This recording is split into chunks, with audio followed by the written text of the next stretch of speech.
My story. I'm going to Can't give really this. get to the And you can just, since stroke isn't a part of your story, just don't read the stroke. Okay. And then would you hold? Oh, sure. Alright. And I'll look at the camera so that you can stare at the camera too. Oh, you're going to look at the camera now? Yeah, well, look at you to answer the question. Well, otherwise you'll be drawn to look back at Yes. I know, it's kind of my natural, big huge eyes. Right? Yeah. Me too. Okay. What is your first name? Christine, And where do you live? Laguna Niguel, California. Can you tell us how heart disease has touched your life?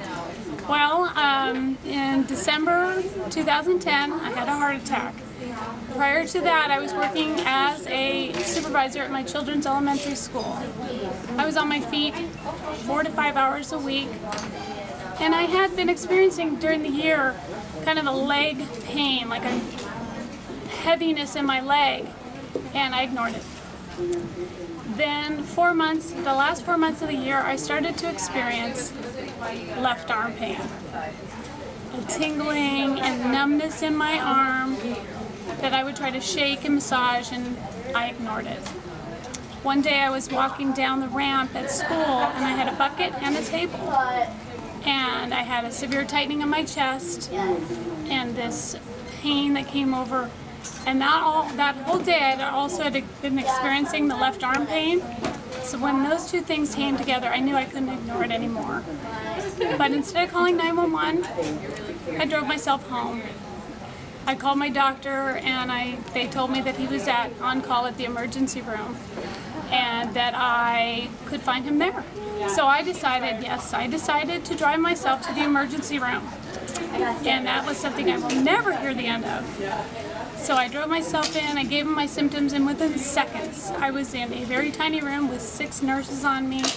And the first thing they did was give me 4 baby aspirin. I had gauges and monitors on me, and I was hearing words like angiogram, angioplasty, cardiologist. And I said, wait a minute, did I have a heart attack? Because heart attacks are supposed to drop you to your knees in pain. I didn't have that. I had a slow tightening in my chest and pain, but I did not have a heart attack, did I?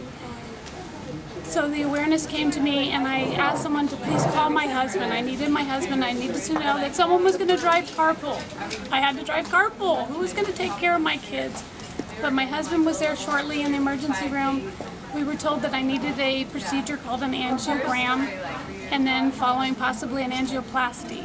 Turned out that I was not a candidate for angioplasty, and my arteries were too elastic, so I was given a heart pump in place and then told I needed open heart surgery.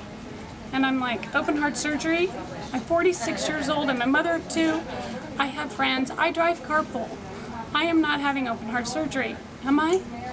So it turns out I had to have the surgery. I had a lot of anxiety about it, but I had a lot of friends and family with me and visitors that they said were record-breaking because we had so much friends and family in our community that rallied around me. And on December 3rd, 2010, I had quadruple bypass surgery.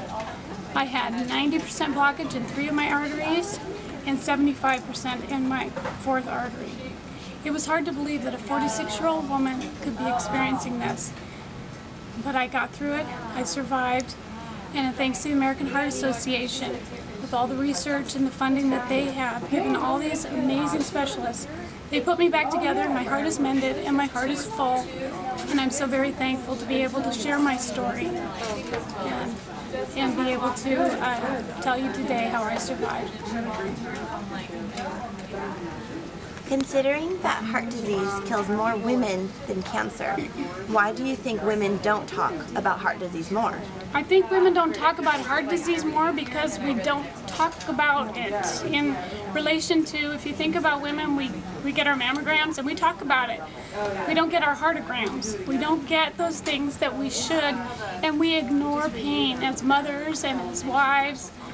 We ignore the pains that ache us, and unfortunately I ignored the leg pain, I ignored the left arm pain, and I was very lucky that I didn't ignore the final 2 pains that came together.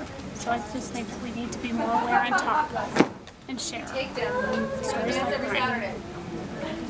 What changes have you made for yourself and your loved ones after uncovering the truth about heart disease?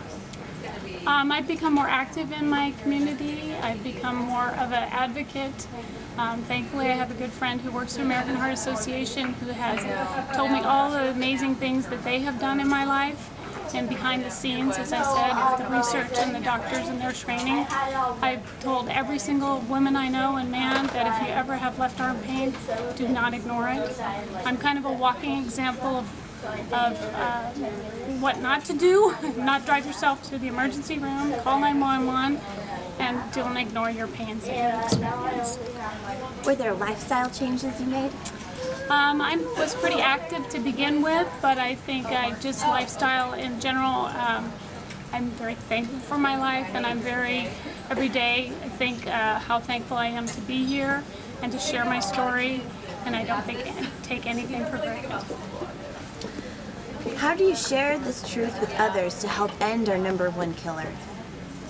Just be an advocate. Again, I have the ability to talk to you today and let them know American Heart Association's involvement, just to be an advocate on Facebook and tell people my story.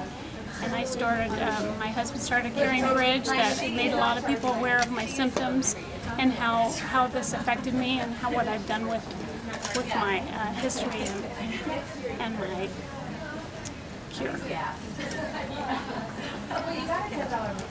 I'm Christine. I go red for women. I go red for the American Heart Association. I want to share the truth about heart disease because it's a reality that struck me, and I want to share how I am a survivor and why I'm a survivor and how the American Heart Association has helped my life and all the doctors and all the specialists that helped me to survive. Uncover the truth about heart disease and make ending it a reality.